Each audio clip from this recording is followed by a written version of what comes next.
નમસ્કાર, આપ જોઈ રહ્યા છો મંતવ્ય ન્યૂઝ અને હું છું આપની સાથે લખમા। નીટની પરીક્ષામાં ધાંધલી થઈ હોવાના આક્ષેપો કરવામાં આવ્યા હતા। અનેક પુરાવાઓ અને સવાલો સામે હતા, પરંતુ તંત્ર એ સ્વીકારવામાં ક્યાંક તૈયાર નહોતું કે આમાં ગોટાળો થયો છે।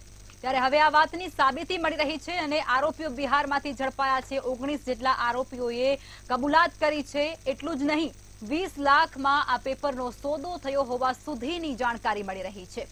વિદ્યાર્થીઓને પહેલા પેપર આપી અને જવાબો યાદ રાખવા માટે કહેવામાં આવ્યું હતું। ત્યારે સ્પર્ધાત્મક પરીક્ષામાં આવા કૌભાંડો થતા જ હતા, પણ હવે જ્યારે નીટ જેવી પરીક્ષામાં પણ પેપર ફૂટે ત્યારે આપણે સરકારને સવાલ કરવો જ પડે છે, કારણ કે આખરે ક્યાં સુધી આ વિદ્યાર્થીઓના ભવિષ્યના સાથે ચેડા થતા રહેશે। આજ મુદ્દે કરીશું આજનો સીધો સંવાદ।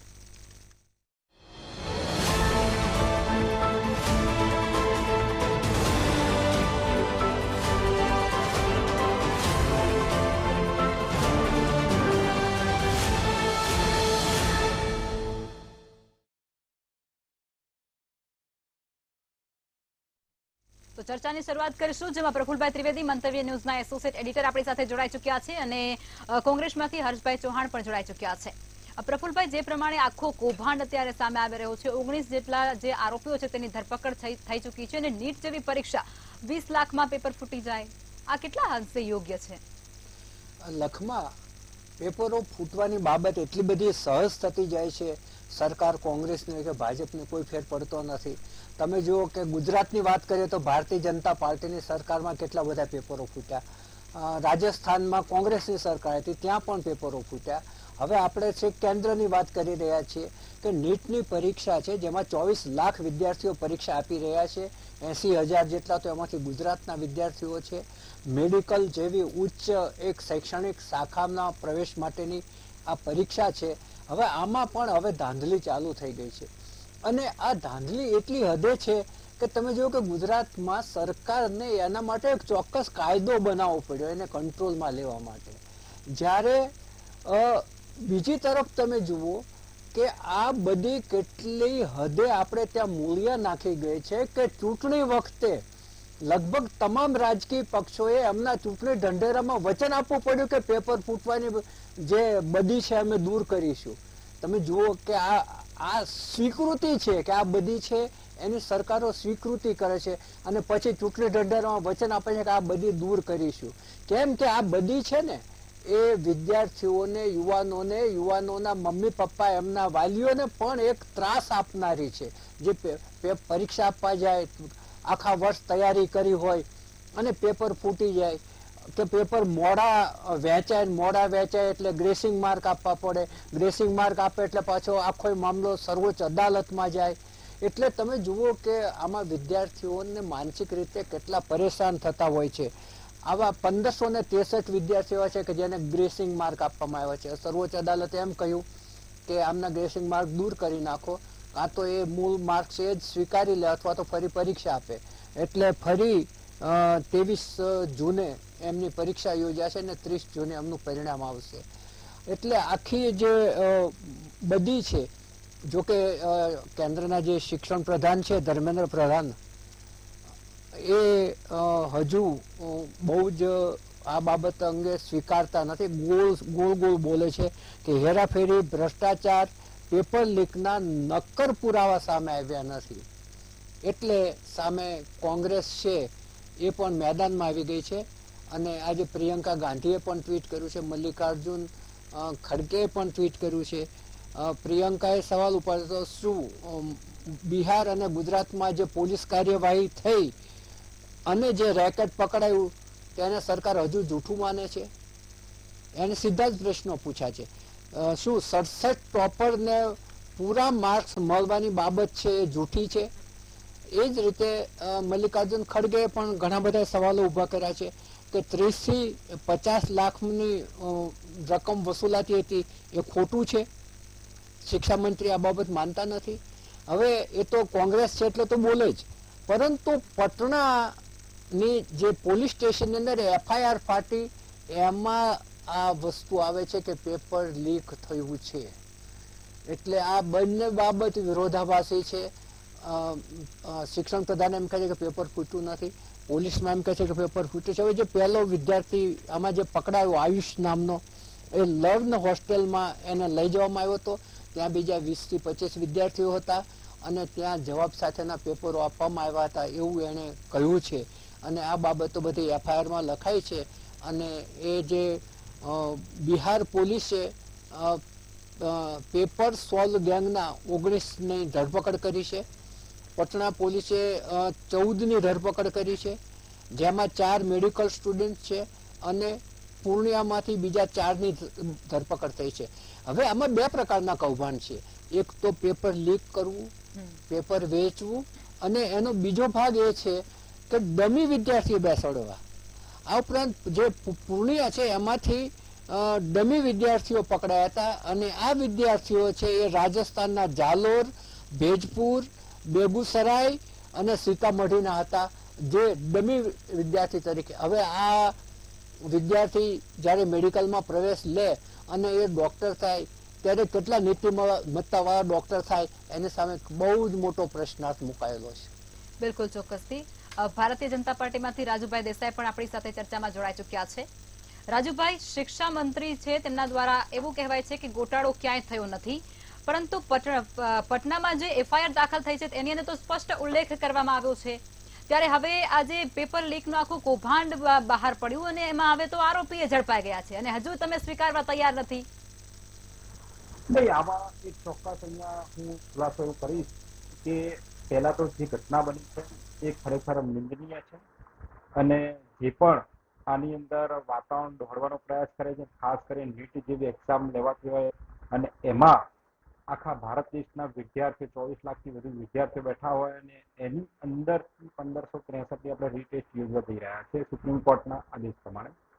પણ મૂળ વિષય એવો છે, માન્ય કેન્દ્રીય પ્રધાન શિક્ષણ મંત્રી એવું કહેતા હોય કે આની અંદર તમે જે વાત કરી કે ક્યાંય પણ આ વસ્તુ, તો એ આખા વ્યવસ્થાના ભાગરૂપે કહી રહ્યા છે કે વ્યવસ્થાનો છબડો નથી, પણ ક્યાંક આવા ઇસમો દ્વારા વાતાવરણ, અસામાજિક તત્વો દ્વારા વાતાવરણ દોડવાનો પ્રયત્ન થઈ રહ્યો છે.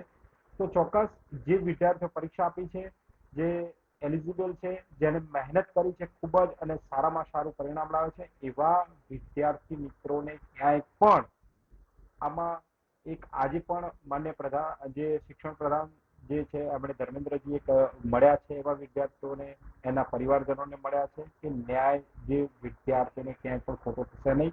જેણે સખત મહેનત કરી છે, એની સફળતાઓ મેળવી છે, એને ન્યાય મળવો જોઈએ અને એને મળશે. પણ જે ગુનેગાર છે આમાં સંડોવાયેલા છે ત્યાં કાયદો કાયદાનું કામ કરશે અને વિદ્યાર્થીઓને ચોક્કસ આ બાબતની અંદર જે અફવાઓ ફેલાઈ રહી છે અને જે ડર બતાવવામાં આવી રહ્યો છે એનાથી દૂર રહેવાના પણ અપીલ કરવામાં આવી છે. એટલે આગામી સમયની અંદર જે પરીક્ષા યોજાશે એ તટસ્થ રીતે ફરીથી એમની પરીક્ષા લેવાશે અને એમાં પાછું 30 જૂને રિઝલ્ટ જે મળશે એ પણ ખૂબ જ સારી રીતે એને કન્ડક્ટ કરી અને પારદર્શકતાથી એ વિદ્યાર્થીઓને રિઝલ્ટ આપવામાં આવશે. એટલે હું માનું ત્યાં સુધી વ્યવસ્થા જે પણ નેશનલ ટેસ્ટિંગ જે પરીક્ષા લેવાય એનઈટી દ્વારા આખી એજન્સી દ્વારા એ પારદર્શકતાથી ઘણી બધી પરીક્ષાઓ લીધી છે. આજે પણ એ પરીક્ષા જે પણ લેશે આગામી સમયમાં એમાં પણ પારદર્શકતાથી તટસ્થતાથી રિઝલ્ટ જોવા મળશે. પણ રાજુભાઈ, સંકલ્પ પત્રની અંદર તો એવો ઉલ્લેખ હતો કે હવે ક્યારે પેપર નહીં ફૂટે, તો પછી એ સંકલ્પ પત્રનું શું તમારે માનવું? આની અંદર હું એવું કહું છું કે નેશનલ ટેસ્ટિંગ એજન્સી પેપર લેતી હોય છે તો આખી રચના આપણે જોઈએ કે વિદ્યાર્થીઓ લઈને એની પરીક્ષાનું આયોજન હોય કે સ્થળ હોય તો એની અંદર ક્યારે એવું ઉલ્લેખ આપણે એવું વિચાર્યું પણ ન હોય કે આ વસ્તુ આવી ઘટના બિહારથી બનશે, આટલા લોકો પકડાશે અને આવી એમની સ્ટેટર્સી હશે, એટલે ક્યારે આવું વિચાર્યું નથી હોતું. પણ કાયદો કાયદાનું કામ કરશે અને એવી સબક શીખવાડવામાં આવશે કે ભવિષ્યમાં આવનારા દિવસોની અંદર કોઈ પણ આ બાજુ આ દિશાની અંદર કોઈ પગલા નહીં કરે કે ઝૂકશે પણ. બિલકુલ, ચોક્કસથી. હર્ષભાઈ, આપે જણાવો કે બિહારની અંદરથી 19 લોકોની ધરપકડ અત્યારે કરી લેવામાં આવી છે અને એના પડઘા ગુજરાતમાં પડ્યા છે. ગુજરાતની અંદર જ્યારે એનએસયુઆઈના કાર્યકર્તાઓ વિરોધ કરી રહ્યા છે ત્યારે એની અટકાયત કરવામાં આવી રહી છે. કઈ રીતે તમે એક વિપક્ષ તરીકે જુઓ છો? જ્યારે પણ આ રીતની પરીક્ષામાં જે પેપર કૌભાંડ થાય છે અને ફૂટે છે ત્યારે એક સ્ટુડન્ટ યુનિયન તરીકે અમારી ફરજના ભાગરૂપે કે વિદ્યાર્થીઓને મદદરૂપ થાય, વિદ્યાર્થીઓ જે આ પ્રકારનું જે કૌભાંડ થયું છે તે કૌભાંડમાંથી એ વિદ્યાર્થીઓ હતાશ ના થઈ જાય. કેમ કે મોટા ભાગના તમે જોવામાં આવો તો ગુજરાત તો કૌભાંડથી પરિચિત છે જ, છેલ્લા 24 થી 25 કૌભાંડથી પરિચિત છે. યુનિવર્સિટીઓમાં તો આ વસ્તુ સામાન્ય થઈ ગયું છે, પણ નીટ છે એ નેશનલ લેવલની એક્ઝામ છે, જેમાંથી ભારતનું ભવિષ્ય તૈયાર થવાનું હોય છે. જે ભારતના ભવિષ્ય તૈયાર થવામાં હોય છે, જેની પરીક્ષા એટલી અઘરી હોય છે કે તમે સામાન્ય 2019થી લઈને 2024 સુધી જુઓ તો ટોપર્સની સંખ્યા છે 1, 2, 1, 2, 720. 2019માં તમે જુઓ તો 701 હતું, 2020માં 2 જ 720 જણાને આવ્યા હતા, 2021માં 3 આવ્યા હતા, એના પછી 715 હતું, પછી 720 હતા 2, અને આ વખતે 67. અને એ 67માંથી પણ એક જ સેન્ટર અને આજુબાજુની સેન્ટરના 8 વિદ્યાર્થીઓ હતા. 720 એટલે બહુ 720 છે મોટી સંખ્યા કહી શકાય માર્ક્સની, કેમ કે 180 ક્વેશ્ચન હોય છે, 4 જે માર્કનો એક ક્વેશ્ચન હોય છે, -1 જો ખોટું ગ્રેસિંગ -1 થાય, એક ક્વેશ્ચન ખોટું પડે તો, એટલે કે વિદ્યાર્થી એક ક્વેશ્ચન અટેમ્પ્ટ પણ ના કરે ને તો 715 માર્ક થઈ જાય. એની જગ્યાએ અમુક વિદ્યાર્થીઓને 719 માર્ક છે, 718 માર્ક છે, અને આ વિદ્યાર્થીઓને ગ્રેસ પણ છે. તો 719 ને 18 કઈ રીતે શક્ય બને? જ્યારે એક જે સાચું હોય તો 4, એટલે 179 ગુણ્યા 4 કરો તો બી તમે 916 થાય, 716 સોરી, અને એ અટેમ્પ્ટ ના કરે તો 715 થાય. તો આ વિદ્યાર્થીઓને 718, 19 માર્ક કઈ રીતે મળ્યા ગ્રેસમાં? એ સૌથી મોટી વસ્તુ છે, કેમ કે -1 કરીએ કે +4 કરીએ 719 અથવા તો 919 થઈ જાય છે. બીજું, આ એક ગ્રેસ વાળી સિસ્ટમ છે જ નહીં કોઈ દિવસ, કેમ કે આજ સુધીના પાછળનો ઇતિહાસ જોઈ લો તો આજ સુધી કોઈને ગ્રેસ મળવામાં નથી આવ્યા. જે 2018નો સુપ્રીમ કોર્ટનો છે જે કાયદો છે, મારી વાત સાંભળો, સુપ્રીમ કોર્ટનો છે ઓનલાઈન પરીક્ષા હતી એ માટેનો કાયદો હતો. એ સુપ્રીમ કોર્ટનો જે કાયદો હતો, કોઈ દિવસ સુપ્રીમ કોર્ટે એવું નથી કીધું તમારે સમય ઓછો મળે તો એની સામે સમય આપવાની જ માંગ હતી. એને માટે ગ્રેસ કદી ના હોઈ શકે. અને જે પહેલું છે ગુજરાતમાંથી પણ આ ગોધરા બાજુથી પકડાયું છે, તેમાં 10 લાખ રૂપિયા લીધા હતા, અને શિક્ષકે 7 લાખ પહેલા લીધા હતા, અને 3 લાખ પછી વિદ્યાર્થીએ કબૂલ્યા પણ છે અને પકડાયા છે. એટલે કે એવું તો છે જ નહીં કે કોઈ જગ્યાએ કે વિરોધાભાસ કે એવું કંઈ આ જે શિક્ષણ પ્રધાન કહી રહ્યા છે કે આવી નાની મોટી ઘટના થતી રહે. તો 5 જૂને જ્યારે એમને 4 જૂને જ્યારે એક્ઝિટ પોલ ચાલી રહ્યા હતા ત્યારે 4 જૂને આનું રિઝલ્ટ બહાર પાડવામાં આવ્યું 10 દિવસ પહેલા, અને 5 જૂને જ્યારે એ એનટીએના ડાયરેક્ટર છે એ પ્રેસ કોન્ફરન્સ કરે છે અને કહે છે કે ખાલી એક જ સેન્ટર ઉપર સમયનો અભાવ હતો, અને બીજા દિવસે ફરી વખત એ કરે છે કે 4 રાજ્યોમાં સમયનો અભાવ હતો. તો આ 1567 જે વિદ્યાર્થીઓને ગ્રેસ આપવામાં આવે છે, કોણ છે, કયા સેન્ટરના છે, કયા રાજ્યના છે, એ કોઈ જગ્યાએ એવું મેન્શન કરવામાં નથી આવ્યું. અને આ દરેક વિદ્યાર્થીઓને જે નુકસાન જ છે 24 લાખ વિદ્યાર્થીઓને, કે આ કઈ દિલ્હી પૂરતું કે ગુજરાત પૂરતું જ નથી, આ સમગ્ર દેશમાં આ ઘટના બની છે, અને આ લોકો પકડાયા છે અને પેપર મળ્યા છે. જે 640નો સ્કોર છે જે બહાર આવે છે, એ 640ના સ્કોર સુધી પહોંચતા પાછળના 5 વર્ષો જોવામાં આવે તો 4 થી 5 હજાર વિદ્યાર્થીઓ 640ના સ્કોર સુધી પહોંચી શકતા હતા. આ વખતે 640 સુધી પહોંચનારા સંખ્યાઓ 40,000 છે, એટલે કે ગણવા જઈએ તો 7 થી 8% ઉપર થઈ ગઈ કહેવાય 40,000ની સંખ્યા. એટલે તમે જોઈ શકો છો કે પેપર લીક થયું છે તો એ કેટલા મોટા પ્રમાણમાં થયું છે અને કઈ કઈ જગ્યાએ થયું છે.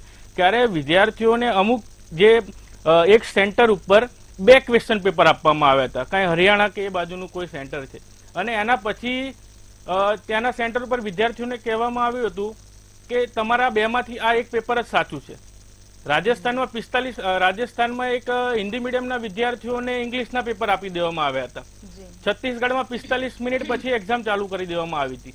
એટલે એવા અસંખ્ય દાખલાઓ છે જેમાં જોઈ શકાય છે કે એનટીએ આ પ્રકારની ગેરરીતિ જ કરી છે. એમાં અંદર જ એની ઉપર જે સીબીઆઈ છે એની જાંચ કમિટી થવી જોઈએ, અને એનટીએ પાછું પોતાના કાર્યો ઉપર પોતાના જ કાર્યોને ઢાંકવા માટે એનટીએની જે જાંચ કમિટી આવે એમાં એમના જ ડાયરેક્ટરને અંદર એડ કર્યા છે.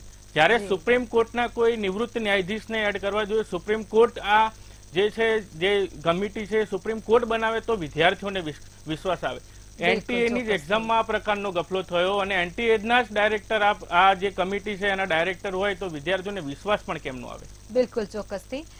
રાજુભાઈ, આપ એ જણાવો કે સ્પર્ધાત્મક પરીક્ષાઓની અંદર તો કૌભાંડ થતા રહે છે, પરંતુ હવે નીટ જેવી પરીક્ષામાં પણ કૌભાંડ થાય તો પછી આખરે વિદ્યાર્થીઓ જશે ક્યાં?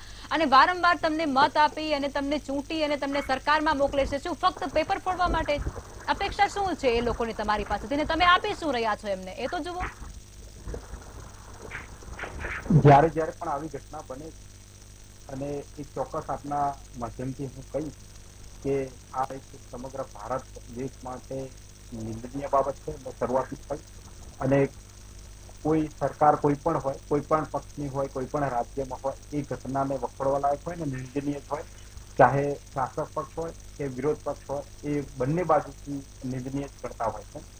અને આ ઘટનાઓ, આવી ઘટનાઓ ફક્ત ને ફક્ત એવું હોતું નથી. આખા દુનિયામાં ઘણા બધા દેશો હોય, ઘણી બધી ઘટનાઓ આવી બનતી હોય છે. પણ મૂળ વિષય એવો છે કે અસામાજિક તત્વો દ્વારા આ જેવી આવી ઘટનાઓ જ્યારે બનતી હોય તો એની અંદર રાજ્ય સરકાર જે તે હોય અને કેન્દ્રની અંદર જે પણ સરકાર હોય ને આવી ઘટના કેન્દ્ર લેવલે બનતી હોય તો એ સરકારની મંશા, એટલે કે આપણે એવું ચોક્કસ કહી શકીએ એની વિચારધારા શું છે એ તરત ખબર પડી જશે. અને એ બાબતે કેન્દ્ર સરકાર ખૂબ જ જાગૃત છે. વિદ્યાર્થીઓના હિતમાં નિર્ણય લેવા બાબતે 5/5/2024 ના રોજ જ્યારે આ ઘટના બને છે એના બપોરે 2 વાગે જાણ કરીને નેશનલ ટેસ્ટિંગ એજન્સી આખી એન્ટ્રન્સ લઈ રહી છે, જેમાં એક આખું સંગઠિત ગ્રુપ કેટલાક વિદ્યાર્થી પરીક્ષાનું સંચાલન કરતા હોય અને કર્મચારી મિલી ભગતથી આખું પ્રશ્નપત્રની ગોપનીય થાય અને આ લીક થયું એ પણ આખું પ્રેસની અંદર એ વણાવવામાં આવે છે. અને ફરીથી જ્યારે આવા વિદ્યાર્થીઓને નુકસાન ન પડે એટલે સુપ્રીમ કોર્ટના માર્ગદર્શન છે, સુપ્રીમ કોર્ટ પણ આદેશ કરે એ પ્રમાણે એમની પરીક્ષા ગોઠવવામાં આવે છે. અને આવનારા દિવસોની અંદર જે શંકાસ્પદ લાગ્યા એટલા કવર સેન્ટરો કરી અને એટલા વિદ્યાર્થીઓને ફરીથી પરીક્ષા આપવાની જોગવાઈ કરવામાં આવી. અને રાજુભાઈ, તમે કાર્યવાહી કરી રહ્યા છો, તમે આ બધી વસ્તુને સખત રીતે જોઈ રહ્યા છો, તો પછી વારંવાર શું કામ બને છે આવી ઘટનાઓ? આમાં કોઈ પણ વાતાવરણ હોય તો અસામાજિક તત્વો દોડવાનો પ્રયાસ 100% હું કહું છું કે પ્રયત્નો કરતા હોય છે. પણ એ બાબતનું વિધેયક ગુજરાતની અંદર પણ આપણે લાવ્યા છે અને કેન્દ્રની અંદર પણ આવું વિધેયક આવશે. એટલે આ બાબતમાં સખતાઈથી આપણે એવું કહીશું કે આવનારા દિવસોમાં દરેક રાજ્ય અને આખા ભારત દેશની અંદર ફરીથી વિદ્યાર્થીઓને કંઈ નુકસાન ના પડે અને આવી ઘટનાઓ વારંવાર ન બને. કોઈ પણ રાજ્યમાં કોઈ પણ સરકાર હોય અને વિદ્યાર્થીઓની હિતો ત્યાં રહેલું હોય છે અને આવી ઘટના ન બને એ માટે કેન્દ્રની સરકાર મક્કમ છે અને એ બાબતે કાયદાનું કામ કરશે અને સખતાઈથી પાઠ ભણાવશે. જી બિલકુલ. રાજુભાઈ, દર વખતે હર હંમેશ માટે સરકાર કોઈ નાની નાની વસ્તુ હોય છે ને ત્યારે પણ પ્રેસ કોન્ફરન્સનું આયોજન કરતી હોય છે અને જાણકારી આપતી હોય છે, લોકો સુધી પહોંચાડતી હોય છે, પરંતુ આ વખતે કેમ નહીં? અને જે એનટીએ છે, સંસ્થા છે, એ પણ તો એકે પ્રેસ કોન્ફરન્સ નથી કરતી કે નથી વાલીઓને આશ્વાસન આપતી કે નથી સાંત્વના આપતી? વાલીઓને આશ્વાસનની આજે મેં શરૂઆતમાં કહ્યું કે માનનીય કેન્દ્રીય મંત્રી, શિક્ષણ મંત્રી શ્રીએ એના પરિજનોને મળ્યા, વિદ્યાર્થીઓને મળ્યા અને સાંત્વના આપી અને કે ક્યાંય પણ કોઈનું ખોટું નહીં થાય, દરેક વિદ્યાર્થીને ન્યાય મળશે. ક્યાંય પણ આ રાજ્ય સરકાર હોય કે કેન્દ્ર સરકાર હોય, ભારતીય જનતા પાર્ટીની કે એનડીએની કેન્દ્રમાં સરકાર હોય તો ક્યાંય પણ પગની પાની પાછી કરશે નહીં. વિદ્યાર્થીઓના હિતમાં નિર્ણય લેવાશે અને વિદ્યાર્થીઓનું ક્યાંય પણ ખોટું થશે નહીં. એ બાબતની ચોક્કસ અમને સાંત્વના આપેલી છે અને ભૂતકાળમાં આવી ઘટનાઓ બાબતની સખતાઈથી કાર્યવાહી કરેલી છે. એટલે મૂળ વિષય એવો છે કે આ ઘટના ફરી ન બને. આવી ઘટનાઓ એ બાબતમાં હવે વર્તમાનથી ભવિષ્યની અંદર આવા પગલા કેન્દ્રની સરકાર ચોક્કસ લે. બિલકુલ. હર્ષભાઈ, તમારી વાત મૂકો. હા, રાજુભાઈ જે કહે છે કે આવી ઘટના નહીં બને, સરકાર છે જાગૃત છે, એનડીએ બીજેપીની વાત કરી રહી છે. ગુજરાતમાં 24 પેપર ફૂટ્યા, આજ સુધી કેટલા આરોપીઓ પકડાયા છે? અને બીજું, શિક્ષણ પ્રધાન સાંત્વના આપવા ગયા છે તો આપવી તો પડે જ. આટલું મોટું પેપર કૌભાંડ થયું હોય તો સાંત્વના આપવા ગયા તો એ કોઈ ઉપર ઉપકાર નથી કરી રહ્યો. એક પદ ઉપર છે તો એમને જવું પણ પડે ને વિદ્યાર્થીઓ સમક્ષ બી જવું પડે. જ્યારે એક જે રાજસ્થાનમાં એક છોકરીએ એક્ઝામ આવ્યાના એના રિઝલ્ટથી હતાશ થઈને આત્મહત્યા કરી હતી, એક છોકરીનું મૃત્યુ થયું હતું, શિક્ષણ પ્રધાન ત્યાં જવાની પોતાની તાકાત ધરાવે છે? આવી જ પરિસ્થિતિ અમે તો ગુજરાતના વિદ્યાર્થીઓ તો અહીંયા તો એક કહીએ ને કે રૂટીન થઈ ગયું છે. હવે તો કોલેજ નીટની એક્ઝામ રહી, સ્કૂલના પેપરો પણ ફૂટી ગયા હતા. તો હવે આ બાબતોથી સાંત્વના કેમની મળે વિદ્યાર્થીઓને? કેમ કે હવે તો જ્યારે નવી એજ્યુકેશન પોલિસી લોન્ચ કરી છે તમે, હવે તો એનટીએના દાયરામાં દરેક પરીક્ષાઓ લાવવાની વાત ચાલી રહી છે. તો એનટીએ ઉપર વિદ્યાર્થીઓ વિશ્વાસ કઈ રીતના કરે? કોઈ વિદ્યાર્થી અત્યારે હવે જો આ વિદ્યાર્થીઓનું કાઉન્સિલિંગ શરૂ કરી દેવામાં આવ્યું તો વિદ્યાર્થીઓને ન્યાય કેમ ન મળશે? એટલે કે પહેલાં તો આ કાઉન્સિલિંગ છે એને પણ રોકવામાં આવે જે વિદ્યાર્થીઓનું છે. અને અમારી તો સખત એક જ માંગ છે કે આ એક્ઝામ છે રદ કરીને ફરી વખત લેવામાં આવે. કેમ કે કેટલાય વિદ્યાર્થીઓને અન્યાય થયો છે. કેટલાય એટલે 24 લાખ વિદ્યાર્થીઓ છે. એવું કહેવામાં આવે છે કે ગત વર્ષ કરતાં 3 લાખ વિદ્યાર્થીઓ વધારે હતા. તો એવા તો ગુજરાતમાં 35 લાખ તો ખાલી ફોર્મ ભરાય છે તલાટીના હસ્તે. તો શું આ સરકાર ફરી વખત એક્ઝામ ના લઈ શકે? અને ગ્રેસિંગ વાળો મુદ્દો તો એકદમ વ્યાજબી છે જ નહીં, એ તો કેન્સલ કર્યો છે, બરોબર જ છે. એ તો સુપ્રીમ કોર્ટ વચ્ચે આવી ત્યારે આ બધી વસ્તુ થઈ રહી છે. બાકી સરકાર તો ખાલી સાંત્વના એ ઓનલાઈન આપી દેવાના મૂડમાં જ છે, કેમ કે એમને તો આ વસ્તુ લેવી જ નથી. જી હર્ષભાઈમાં નાણાકીય વ્યવહાર કેટલો થયો હા. છે? નાણાકીય વ્યવહાર તમે આ બિહાર પટના વાળું જો એમાં 30 થી 50 લાખ રૂપિયા કહે છે. બિલકુલ. ગુજરાતમાં પણ આંકડો બહાર આવે એમાં 10 લાખ કહે છે. અને 25 થી 30 લાખ રૂપિયા છે એ આમ રૂટીનલી ભાવ ચાલે છે. જે દિલ્હીમાં એક ઇન્ટરવ્યુ એટલે છે, આખો ખેલ છે, આખો પૈસાનો જ છે. પણ તમે એ પણ જો, જે આ પેપર ફોડનારા તત્વો છે ને એમના પરિવાર પણ છે, પણ તમે કોઈક વિદ્યાર્થી તમે ડોક્ટર બને, તમે કેવા ડોક્ટર જોડે જવાનું પસંદ કરશો? એ પણ એક મોટો મુદ્દો છે. કાલ ઉઠીને એ જ વ્યક્તિ તમારા ઘરના કોઈ વ્યક્તિનો ઈલાજ કરે તો શું કરશે? એ પણ એ વિચારવું જોઈએ. માણસોએ આ પેપર કૌભાંડ એક સિસ્ટમ બનાવી ના જોઈએ, કેમ કે આ છે એ વિદ્યાર્થીઓનું ભવિષ્ય છે. જો આવા જ માણસો ભવિષ્ય બનીને બેસશે જી તો કાલ ઉઠીને 25-30 લાખમાં તમારો પણ વ્યવહાર કરી નાખશે. બિલકુલ. એટલે કે આ એક ઘટના છે, નિંદનીય છે. અને આની ઉપર સુપ્રીમ કોર્ટે જે પ્રમાણે જે વચ્ચે આવે એમ સુપ્રીમ કોર્ટે જ આની કમિટી બનાવવી જોઈએ અને સુપ્રીમ કોર્ટ દ્વારા જ આ એક્ઝામ છે કેન્સલ કરવી જોઈએ અને ફરી વખત એક્ઝામ લેવી જોઈએ. બિલકુલ ચોક્કસથી. રાજુભાઈ, 20 લાખથી 50 લાખની અંદર નીટની પરીક્ષા છે તેનું સેટિંગ પાડી દેવામાં આવ્યું, પેપર ફોડી નાખવામાં આવ્યા.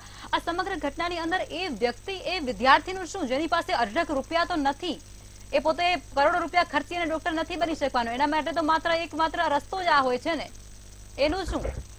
એવા વિદ્યાર્થીઓની સરકાર માયબાપ છે. અને હંમેશા હું કહેતો આવ્યો છું અને વારંવાર મારા કામની અંદર કહું છું કે ક્યાંય પણ ગુનેગાર હશે એને છોડવામાં નહીં આવે. બહુ ગંભીર ઘટના છે, નિંદનીય ઘટના છે. રાજ્ય સરકાર હોય કે કેન્દ્ર સરકાર હોય, કોઈ પણ પક્ષની, તો એના માટે જ હું એવું કહું છું કે નિંદનીય ઘટના છે.